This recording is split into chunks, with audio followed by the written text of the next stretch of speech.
Who was Caiaphas? A high priest under Roman rule. Joseph, better known by his Hebrew name, Caiaphas, Kaya, served as the Jewish high priest in Jerusalem from around 18 to 36 AD. He was appointed by the Roman governor Valerius Gratus, and remained in office throughout the administration of Pontius Pilate, which was unusual for a role typically marked by short tenures.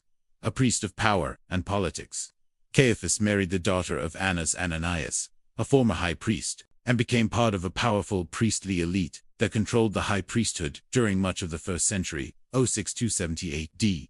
Though he held the highest religious office in Judaism, his authority depended entirely on Roman approval, a stark example of how religion and imperial politics were intertwined at the time. His unusually long 18-year tenure hints at a man highly skilled in navigating both Roman politics and Jewish religious affairs and art that few others mastered in such a volatile period. The high priest's dual role, religious and political. As high priest, Caiaphas was entrusted with sacred responsibilities, conducting Yom Kippur rituals, including entering the Holy of Holies in the temple, overseeing the operations of the temple, including its treasury, guards, and daily religious activities, presiding over the Sanhedrin, the highest Jewish religious court where Jesus would eventually be tried. But beyond religion, Caiaphas had to maintain a fragile balance between the will of the people and the expectations of the Roman occupiers. This tension profoundly shaped his decision-making during the events surrounding Jesus. Caiaphas and the trial of Jesus, a political threat. Following Jesus' triumphal entry into Jerusalem, Caiaphas perceived a growing threat. Jesus' miracles and teachings fueled messianic hopes among the people, hopes that could spark rebellion and provoke brutal Roman retaliation, endangering both the Jewish population and the religious elite. Caiaphas famously declared, "It is better that one man die for the people than that the whole nation perish."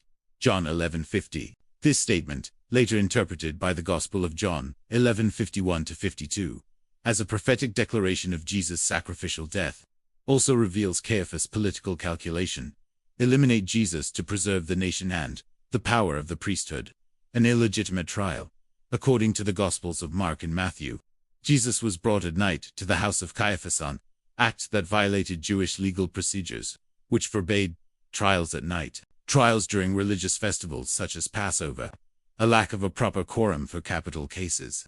These violations suggest desperation and urgency to silence Jesus before public unrest could erupt.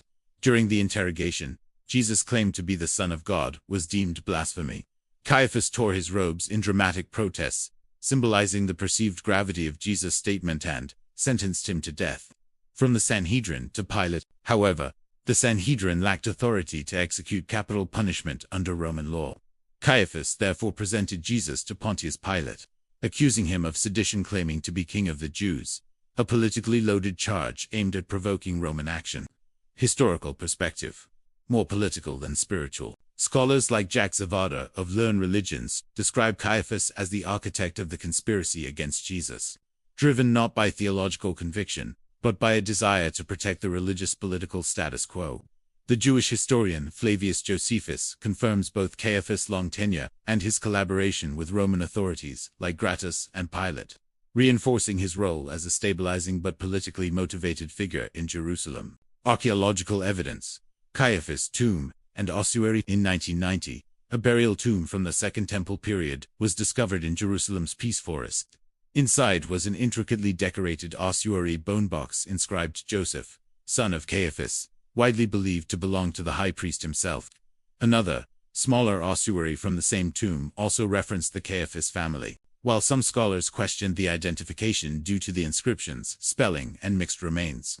Most agree the find strongly supports the historical existence of Caiaphas. Theological irony. A prophetic statement without intention. Caiaphas' wordsmith, as a political strategy, intentionally conveyed a profound theological truth. As the Gospel of John notes, he prophesied without knowing it. Jesus would die not only for Israel, but to gather all of God's children. John 11:51-52. This moment illustrates a recurring biblical theme. God's purposes can be fulfilled even through human evil. The high priest's plan to stop Jesus only served to advance the plan of redemption, justice versus divine purpose. Legally, Caiaphas' actions violated Jewish law through a rushed, irregular trial and unjust accusations. Theologically, His decision revealed the limits of human justice when it opposes divine will. The law pointed to the need for a perfect sacrifice. Jesus fulfilled that during Passover. Caiaphas' legacy in Christian tradition.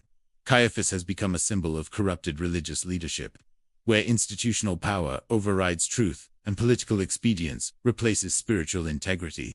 He appears in literature and art as a key antagonist in the Passion narrative. In Dante's Inferno, Caiaphas is found in the sixth circle of hell, punished for religious hypocrisy. In sacred art, he's often depicted at Jesus' trial, his face twisted in judgment. In modern fiction, like The Good Man Jesus and The Scoundrel Christ by Philip Pullman, he is portrayed in a more complex, ambiguous light. Modern reflections and lessons from Caiaphas. Religious leadership and ethics. Caiaphas' story is a warning. Religious leaders can fall into the trap of preserving status over standing for truth. Authentic faith requires courage to uphold justice, even at personal cost. Justice versus control.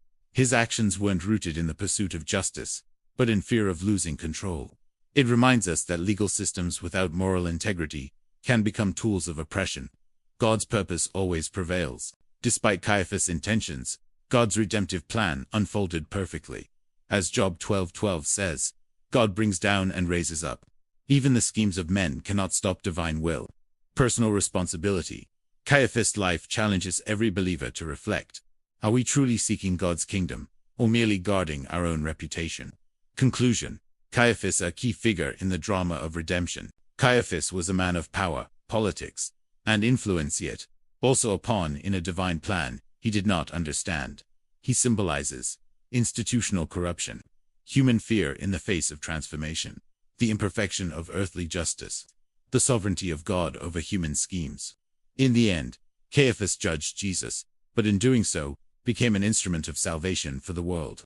Unknowingly, he proclaimed the greatest miracle in history, the redemptive death of Christ. If this powerful story spoke to you, share it with someone who needs to know about Caiaphas.